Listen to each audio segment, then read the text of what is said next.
ஐயப்பா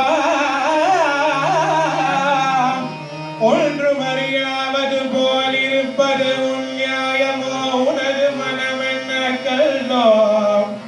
கல்லோ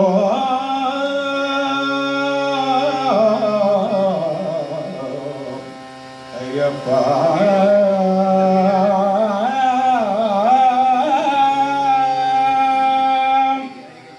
ஒன்றும் அறியாவது போல் இருப்பது உன் நியாயமோ உனது மனம் என்ன கல்லோ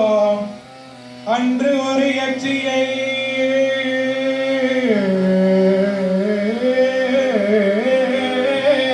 காலில் விலங்காடி அவரதையும் உண்ட செய்தது அறியாததோ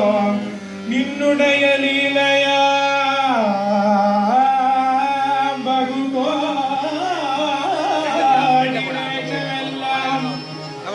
அறிந்திடும் உமது மகனான என்னை நீ காப்பது தானோ